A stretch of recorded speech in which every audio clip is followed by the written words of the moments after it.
Oi, gente, oi, gente. Que nenê? Tem que ser. Isso, passa a barriga em cima do microfone. Nath, você poderia falar sobre o seu processo de diagnóstico? Estou fazendo o meu pelo SUS. Amanda, tem uma playlist no meu canal sobre todo o meu processo de diagnóstico, sobre todos os meus traços e tal. Mas assim, eu demorei bastante a começar esse processo. Eu era uma pessoa que eu estava estudando muito sobre. Não é que eu achava que eu tinha já toda a certeza que eu precisava, mas eu estava adiando uma coisa que eu não sentia necessidade naquele momento, sabe? Porque já estava certo para mim. Só que com o diagnóstico, eu comecei a perceber o quanto eu mesma estava me sabotando para não acreditar em alguns traços, diminuindo muita coisa, sabe? Então, foi extremamente importante em diversos quesitos. Demorou, foram acho que 6 sessões com a psico, e aí depois, com vários, muitos testes. Depois, ainda mais um monte de teste com a psiquiatra. Basicamente isso. Só que tudo isso, assim, foi feito em um processo que durou mais de ano. O que acontece? Quando eu comecei a criar conteúdo, eu comecei a perceber ainda mais a necessidade de fazer o diagnóstico e o laudo. Porque tinha gente falando que eu estava mentindo que eu sou autista ou que eu sou TDAH para ganhar dinheiro em cima de pessoas, sabe? Usando de uma causa para ganhar dinheiro ou para criar conteúdo e como se não fosse minha causa.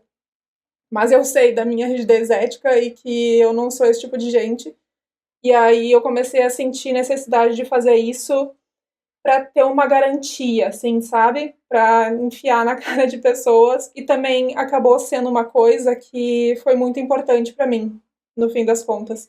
Aqui o SUS não tá me atendendo, só tem apoio para criança, e olha lá. Lilith, eu tô no psiquiatra, só que assim, se já não tem profissionais particulares que conhecem sobre autismo adulto, profissionais pagos, profissionais caros, dificilmente vai ter isso na rede pública, né? É foda. O meu psiquiatra não entende de autismo. Ele me ajuda assim, mas ele tá sempre aberto, sabe? Eu demorei 1 ano para conseguir um psiquiatra no SUS. Mas, tipo, sempre indo lá pedindo de novo e reforçando a minha necessidade e o quanto eu tava mal. Aqui tem Ritalina no SUS de graça, mas não tem psiquiatra, what the fuck. Não tem psiquiatra no SUS por aí? Dá uma verificada, porque às vezes numa unidade não tem e tem em outra. Às vezes, infelizmente, tem que ir num município próximo. Nath, sobre algumas dificuldades, para você ter uma ideia, me informaram que o psiquiatra está com agenda aberta só para fevereiro de 2025, no posto onde passo, daí é difícil esperar quando tenho tantas crises. Então, Amanda, mas no momento que tu for uma vez, tu tá dentro do sistema, sabe? Tu tá dentro do sistema do CAPS ou do ESMA, eu não sei como é que chama aí. E aí tu tem isso garantido pra ti, sabe? Eu sei que demora, mas de repente pode ser interessante ir nesses psiquiatras de baixo custo, que algumas universidades têm, enquanto tu espera chegar o do SUS. Eu tava fazendo isso uma época, numa universidade aqui do... E tem outras instituições também que tem psiquiatria a baixo custo, R$ 50, R$ 80. Tudo bem, não, né? É um baixo custo que não é tão baixo assim, mas se for aquela coisa de uma vez por mês, às vezes é uma possibilidade pra gente até conseguir o SUS. Buscando Sameca também tem essas possibilidades. Você também é uma pessoa sem filtro que sai falando intimidades para qualquer um.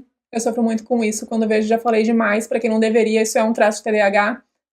Do TDAH tem a ver bastante com a parte da impulsividade, e do autismo tem a ver com a parte de ingenuidade, de não ter alguns filtros sociais e tal, de não ter. Pode ser dos dois, mas às vezes por motivos um pouquinho assim diferentes. Eu tenho bastante, eu sou aquela pessoa que faz amizade com Uber quando é uma pessoa, né? Que não é, né? Saiu falando coisas absurdas, coisas muito íntimas minhas. Tá tudo bem, eu não faço amizade com Uber, mas eu saio falando várias coisas pra todo mundo, né? De como você lida com as crises de ansiedade, como elas se manifestam em você. Renalvo, eu tive uma recentemente que eu acho que foi uma crise de pânico, assim que a gente levou o gatinho para o Teodoro na vet e recebeu a notícia de que poderia ser fatal. Eu fiquei muito mal. Aí o que acontece? No carro, gente, se for gatilho pra alguém, eu vou tentar falar de forma não muito pesada, tá? Eu começo, às vezes, minha respiração fica muito forte. Pode chegar a não... Eu ficar, tipo... Não entra ar. A sensação de que eu vou desmaiar. E nesse dia, eu fui até descer do carro. A gente tava voltando da vet. Eu tava no carona com a minha mãe. E eu não tava conseguindo falar com ela, assim. Eu tava olhando pra janela, tentando disfarçar, chorando, olhando pra janela e tentando respirar. E aí a minha respiração começou a ficar muito ruim e na hora de descer do carro começou a meio que dar um teto preto, assim. Na hora de descer do carro, eu quase capotei, assim, no chão, de, tipo, fraqueza, sabe? E ela teve que me ajudar. Eu até pedi, eu não sabia direito o que estava acontecendo. Eu até achei que, além de uma crise de pânico, podia ter uma pressão baixa. Aí eu cheguei, tomei um ansiolítico. Depois de, olha, um bom tempo começou a melhorar. Mas é basicamente assim que acontece pra mim. Geralmente envolve essa questão da falta de ar, é muito ruim essa parte. Eu sempre acho que eu vou desmaiar. Como é pra vocês, gente?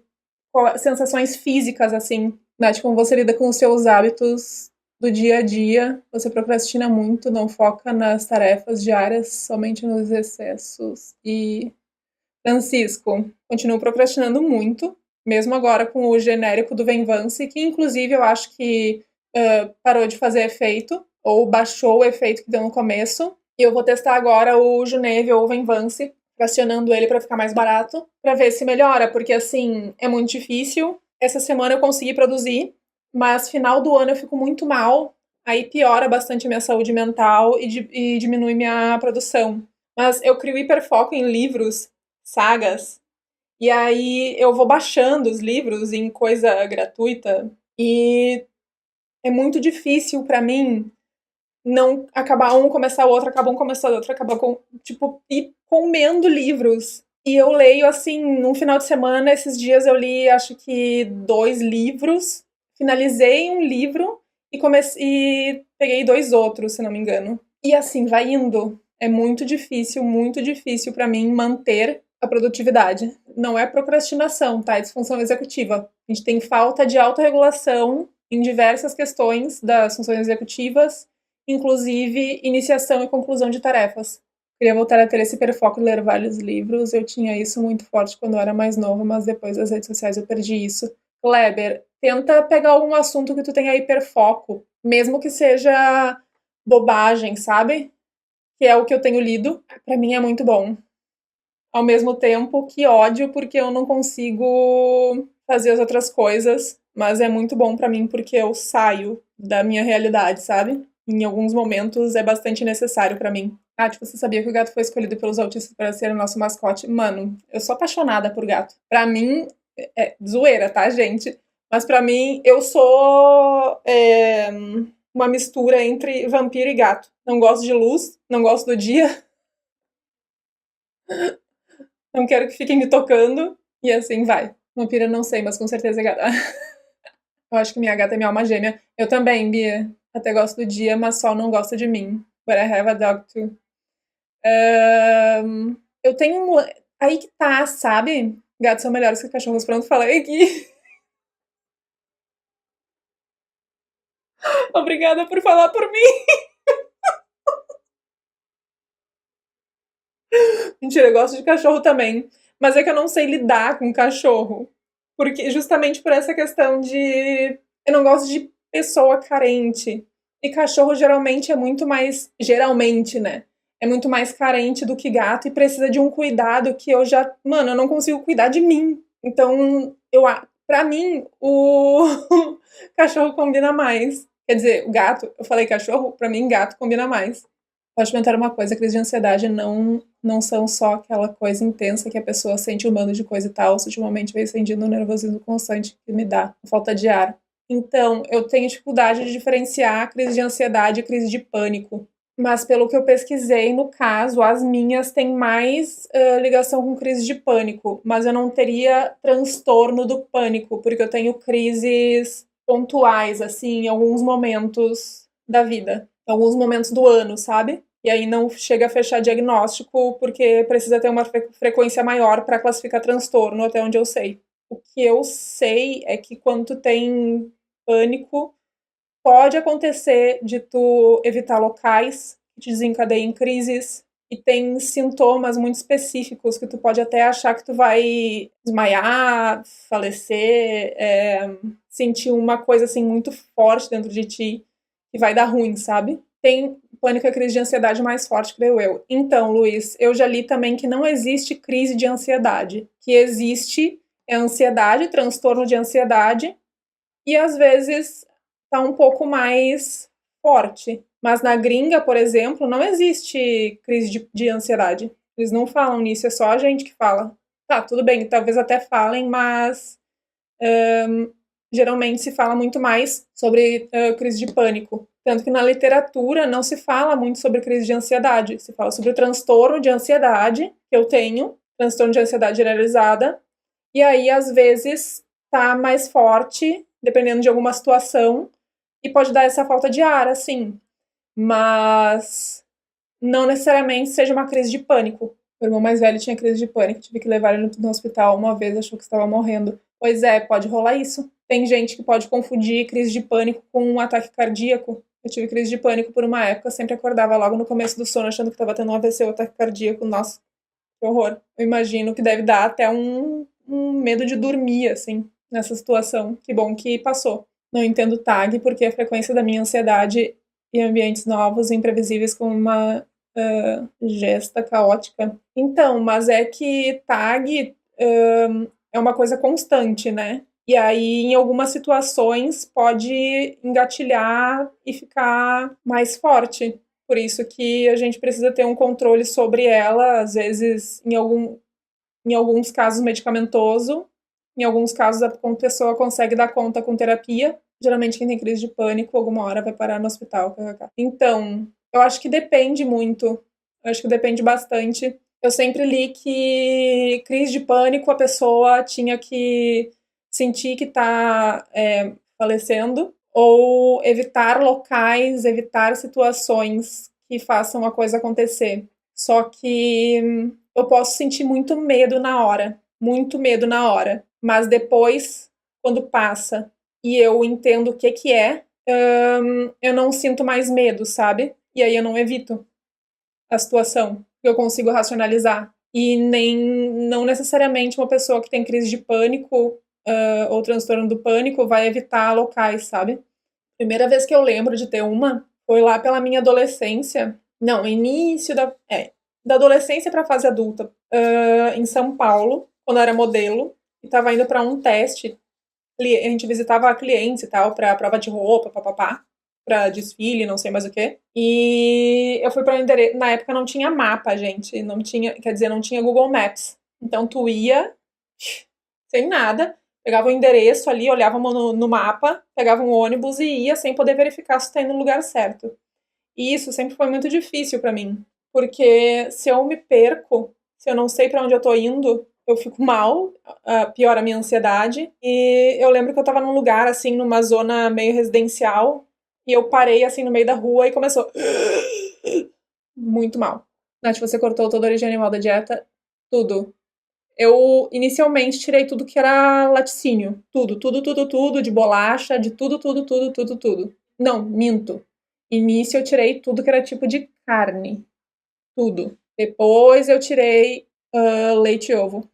8 meses depois. Aí foi tudo. Daí, assim, depois de um tempo que eu fui entender que tinha mais coisas pra eu mexer, sabe? Não só a parte da dieta. Então são várias coisinhas que eu fui aprendendo. Mas de lanche, café da manhã, tu come o quê? Tapioca? Não, eu como fruta, com aveia, com...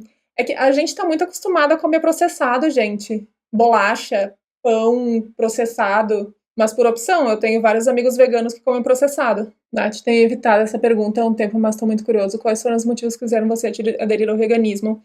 Inicialmente foi a parte da saúde, Camiel. Eu era uma pessoa que eu vivia... Mano, as pessoas me odiavam no trabalho, nos estágios que eu fazia. Eu chegava no estágio com um pacotinho, tipo, um pote de doce de leite, um saco de pão francês, sentava na minha mesa e comia aquela coisa assim, com manteiga junto. Todo mundo ficava me odiando em volta. Aí eu levava no outro dia um pacote gigantesco de bala, ficava comendo o tempo todo por ansiedade e por necessidade de sensorial de ficar mastigando. Ou levava bolo, aqueles bolo pronto. Eu era muito essa pessoa.